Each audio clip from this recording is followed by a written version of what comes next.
Coming up today on Verbatim, we discuss President Obama's upcoming trip to South Dakota. And we show you highlights from the Women and Gender Research Conference. Plus, we take a look at the World of USD in 60 seconds. Verbatim starts right now.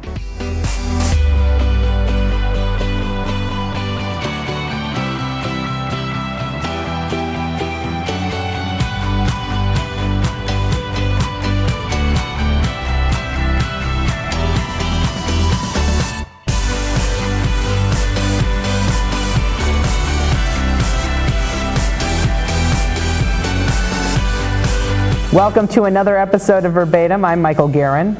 And I'm Nathan Ellenbecker. We're taking you behind the stories you find in the Volant. A new issue is on newsstands today and on volantonline.com. Nathan is the news editor for the Volant, and he joins me to discuss President Barack Obama's upcoming visit to South Dakota. It's a historic visit. Obama will have visited all 50 states when he comes to South Dakota next month. During an interview with KSFY anchor and USD alum Nancy Nave, Obama announced on Monday that he will give the commencement speech at Lake Area Technical Institute in Watertown. Let's take a look at a clip of Nancy's interview on KSFY.com. Of course, I had to ask him, are you ever coming to South Dakota? We're the only state you haven't gone to as a sitting president. And this is what he said. The good news is, May 8th, I'm making news right here with you. May 8th, we're coming. I'm going to deliver a commencement in Watertown at a community college there. So I can't let my South Dakota friends feel neglected.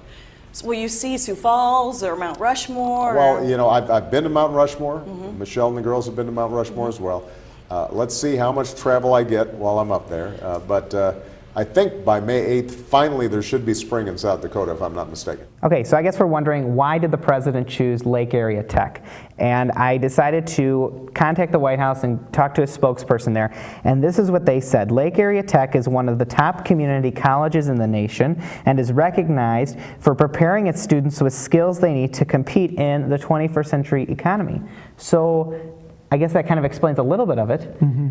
Well, Lake Area Tech, just like other technical institutes throughout South Dakota, they've gotten a lot of piggybacking from the state, and then also with this community college initiative that President Obama is going to have. Obviously, you kind of threw out some statistics and some of the initiatives that they're trying to take, but it just seems kind of like a place where it's a little bit off the map. It fits more of what President Obama's agenda is going to try to fulfill. Yeah, and I think some students might have wanted the president to come here. He's going May 8th to Lake Area Tech in Watertown, but USD's commencement is May 9th. And you know, we're a liberal arts college in this state, the only one in this state, and we have a very, I believe, liberal county in a state that is all red. So I guess, you know, it's an interesting choice. Yeah, and obviously a few people in Vermilion and Clay County are thinking, oh, this is the largest pocket of Democrats in this very red state. Oh, we have a very young, vibrant college community. I mean, it just seems like a place for him to come. But Lake Area Tech also, like I said, it fills an agenda spot more so than Vermilion probably, and so I think that's probably why the White House chose that. Yeah, and we don't really know the full presidential schedule yet. That will be coming out as we get closer to the date of the president coming on May 8th. So stay tuned to volantonline.com for continuing coverage on this story.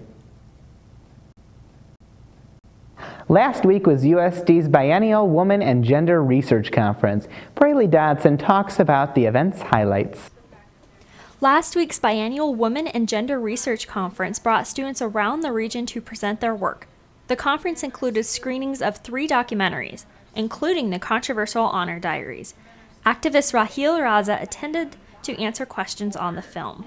Well, it's really important because the women who are speaking in this come from cultures where speaking out is not encouraged or appreciated. So what we are essentially doing is breaking the barriers of silence. Also included was the Silent Witness exhibit on display throughout the conference. The exhibit contains life-size cutouts of victims of domestic violence who were murdered. Each of the Silent Witness cutouts, life-size cutout silhouette, has a story to tell about what happened to them and what's happened since. For Verbatim, I'm Braley Dodson. Coming up after the break, a festival of cultures came to USD. We'll be back in just 15 seconds. As a parent, I think it's tragic that 1 in 5 children struggles with hunger right here in America. But there is hope. Visit feedingamerica.org to help. Together we can solve hunger. Together we're feeding America.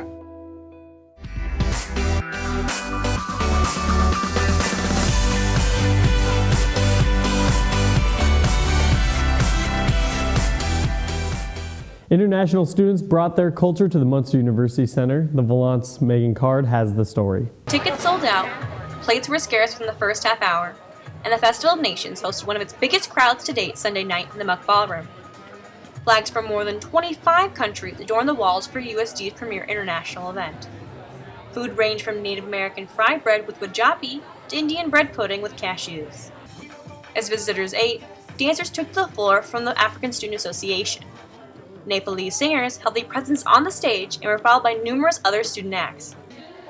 The audience ate, clapped along to the music, and talked with their neighbors, a tribute to the festival that is based on bringing cultures together. From the Vallant, I'm Megan Carter. Each week, the Vallant covers the stories that affect the students at USD. We decided to take a look at the big stories of the week and show you the world of USD in just 60 seconds.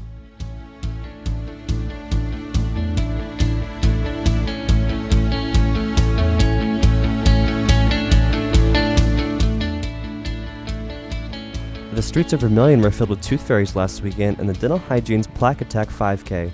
Money raised went to purchase equipment to clean patients' teeth. The Coyotes totaled 14 homers and 42 runs Sunday against Fort Wayne in front of their home crowd. Yvonne Minogue, who is the nation's leader in doubles, scored her 21st double of the season, which broke South Dakota's single-season record.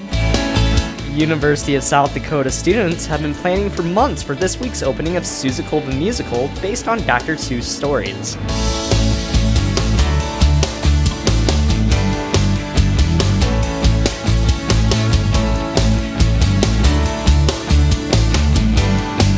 Here's what's happening this week at USD. IdeaFest begins today. The keynote speaker is the president-elect of part of the APA. Visit usd.edu/IdeaFest to see the full schedule. Seussical the Musical continues this weekend, presented by the Department of Theater. Coming up tonight on Coyote News, a deal between a Minnesota software company and a local business that aims to bring hundreds of jobs to Vermilion has failed to come through and resulted in an empty office building and a lawsuit. Coyote News investigates the Eagle Creek Software Company's lawsuit with the Vermilion Area Chamber and Development Company. Tune in tonight, live at 5 and again at 6 on Cable Channel 21. Did you know that we're on every day? Be sure to tune in daily for what's trending online, the day's weather, and a look at the events ahead. Thanks for joining us this week on Verbatim. Be sure to tweet us with the hashtag USD Verbatim. We'll see you next week.